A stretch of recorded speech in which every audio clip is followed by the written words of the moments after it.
बच्चों, हम कक्षा 3 का विषय हिंदी पाठ 10 पढ़ेंगे। पाठ का नाम है चूहिया की शादी। बच्चों, इस कहानी को आपको सुनाने से पहले मैं इसका सार बता देती हूँ। एक ऋषि ने एक घायल चूहिया को बड़े लाड़ प्यार से पाला। चूहिया जब बड़ी हुई तब ऋषि को उसकी शादी की चिंता हुई। उन्होंने चूहिया से उसके मनपसंद वर के बारे में पूछा।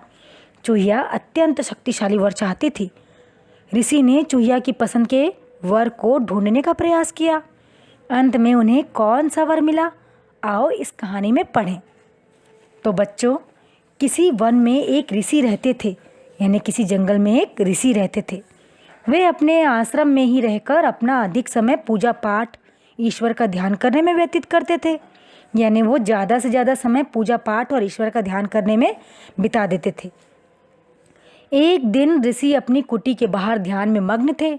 अचानक उनकी गोद में चील के पंजे से छूटकर एक चूहिया आ गिरी। ऋषि का ध्यान भंग हो गया। उन्हें उस अधमरी चूहिया पर तरस आ गया। उन्होंने चूहिया का घाव धोया, उसे दूध पिलाया। चूहिया 4-6 दिन में बिल्कुल ठीक हो गई। ऋषि अब रोज ही अपने हाथों से चूहिया को खाना खिलाते। वे उसे खूब प्यार करते थे और अपनी बेटी के समान मानते थे। ऋषि के लाड़ प्यार से चूहिया खूब मोटी तगड़ी हो गई। चूहिया अब बड़ी हो गई थी। ऋषि को चूहिया के विवाह की चिंता हुई। उन्होंने उससे पूछा, बेटी तुझे कैसा वर पसंद है? चूहिया ने कहा, पिताजी मुझे ऐसा वर चाहिए जो अत्यंत शक्तिशाली हो। ऋषि ने सोचा, संसार में सूर्य से अधिक शक्तिशाली कोई नहीं है, अतः मुझे सूर्य के पास चलना चाहिए। ऋषि ने चूहिया को एक सुंदर युवती के रूप में बदल दिया था। यानी ऋषि ने अपनी शक्ति से उस चूहिया को एक सुंदर लड़की बना दिया। वे उसे लेकर सूर्य देव के पास पहुँचे। सूर्य के पास पहुंचकर ऋषि ने उनसे कहा, भगवान, यह मेरी पुत्री है। यह अपना विवाह एक ऐसे वर के साथ करना चाहती है जो अत्यंत शक्तिशाली हो। संसार में आपके समान शक्तिशाली और कोई नहीं है, अतः आप इसे स्वीकार कीजिए। सूर्य भगवान ने ध्यान लगाकर यह जान लिया कि ऋषि जिसे अपनी बेटी बता रहे हैं वह तो एक चूहिया है, लेकिन वे ऋषि से स्पष्ट इनकार भी नहीं कर सकते थे। इसीलिए उन्होंने बात बनाकर कहा, ऋषिवर, आपका यह कहना ठीक नहीं है कि मैं संसार में सबसे अधिक शक्तिशाली हूँ। मुझसे अधिक शक्तिशाली तो बादल है, जो जब चाहता है मेरा प्रकाश रोक लेता है। आप कृपया उसी के पास जाइए। बात ऋषि की समझ में आ गई। वे चूहिया को लेकर बादल के पास पहुँचे। बादल से भी उन्होंने वही कहा जो सूर्यदेव से कहा था। बादल ने भी ध्यान लगाया। उसे भी ज्ञात हो गया कि ऋषि चूहिया के साथ मेरा विवाह कराना चाहते हैं। यानी बादल को भी जानकारी हो गई कि वो चूहिया से मेरी शादी कराना चाहते हैं। उसने थोड़ा विचार कर कहा, महात्मन, आपने मुझे सर्वशक्तिमान समझा, इसके लिए धन्यवाद, परंतु मैं सर्वशक्तिमान नहीं हूँ। मुझसे अधिक तो शक्तिशाली पर्वतराज हिमालय है, जो आसानी से मेरा मार्ग रोक लेते हैं, यानी मेरी राह रोक लेते हैं। आप कृपया उन्हीं के पास जाइए। अब ऋषि पर्वतराज हिमालय के पास पहुँचे। उन्होंने अपने मन की बात पर्वतराज से कही।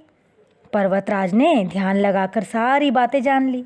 वे ऋषि से बोले, ऋषिवर, आप मेरे यहाँ पधारे, इसके लिए मैं आपका आभारी हूँ। यानी आप मेरे यहाँ आए, इसके लिए मैं आपका आभारी हूँ, किंतु मैं दुनिया में सर्वशक्तिमान नहीं हूँ। मुझसे अधिक शक्तिमान तो चूहे हैं, जो मेरे अंदर अपने रहने के लिए बिल बना लेते हैं। आप उन्हीं के पास जाइए। ऋषि अपने आश्रम में लौट आए। अच्छा मुहूर्त देखकर ऋषि ने अपने आश्रम में ही रहने वाले एक मोटे तगड़े चूहे से चूहिया का विवाह कर दिया। तो बच्चों, कैसी लगी आपको ये कहानी? तो चलो अब हम अभ्यास प्रश्नों की ओर चलते हैं।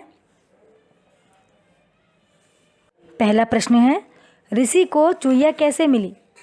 तो इसका उत्तर है, एक दिन ऋषि अपनी कुटी के बाहर ध्यान में मग्न थे। अचानक उनकी गोद में चील के पंजे से छूटकर एक चूहिया आ गिरी। इस तरह ऋषि को चूहिया मिली। प्रश्न 2 है, चूहिया जब बड़ी हो गई तो ऋषि को किस बात की चिंता हुई? इसका उत्तर है, चूहिया जब बड़ी हुई तो ऋषि को उसके विवाह की चिंता हुई। प्रश्न 3 है, चूहिया अपने लिए किस प्रकार का वर चाहती थी? चूहिया अपने लिए अत्यंत शक्तिशाली वर चाहती थी। प्रश्न 4 है, ऋषि ने सबसे अधिक शक्तिमान किसे माना? ऋषि ने सबसे अधिक शक्तिमान सूर्य को माना। प्रश्न 5 है, बादल ने हिमालय पर्वत को अपने आप से शक्तिमान क्यों बताया? उत्तर है, बादल ने हिमालय पर्वत को अपने आप से शक्तिमान इसीलिए बताया क्योंकि उसे ज्ञात हो गया था कि ऋषि जिसे अपनी बेटी बता रहे हैं वह एक चूहिया है। प्रश्न 6 है, ऋषि चूहिया की शादी करने के लिए किसके पास गए? इसका उत्तर है, ऋषि चूहिया की शादी करने के लिए सूर्यदेव के पास गए, बादल के पास गए और हिमालय के पास गए। प्रश्न 7 है, यदि चूहिया ऋषि की गोद में नहीं गिरती तो उसका क्या होता? तो इसका उत्तर है, यदि चूहिया ऋषि की गोद में नहीं गिरती तो चील उसे खा गई होती। प्रश्न 8 है, तुम्हारे विचार से संसार में सबसे शक्तिशाली कौन है? तो इसका उत्तर है, हमारे विचार से संसार में सबसे शक्तिशाली तो ईश्वर है। प्रश्न 9 है, नीचे लिखे वाक्यों को कहानी के क्रम के अनुसार लिखो। तो बच्चों, मैं आपको इसका सही क्रम बताती हूँ। पहले पाठ में दिए हुए जो क्रम बने हुए हैं इसके अनुसार मैं आपको सही क्रम बताऊंगी। इसका पहला सही क्रम है, पहले क्रम में ख आएगा, चूहिया 4-6 दिन में ठीक हो गई। दूसरे क्रम में आएगा क, ऋषि अपनी पुत्री को लेकर सूर्यदेव के पास पहुँचे। तीसरे क्रम में आएगा ड, बादल ने कहा मुझसे तो अधिक शक्तिशाली पर्वतराज है। चौथे में आएगा घ, पर्वतराज बोले ऋषिवर आप मेरे यहाँ पधारे, इसके लिए मैं आपका आभारी हूँ। इसका अगला क्रम आएगा ग, ऋषि ने एक मोटे तगड़े चूहे से चूहिया का विवाह करा दिया।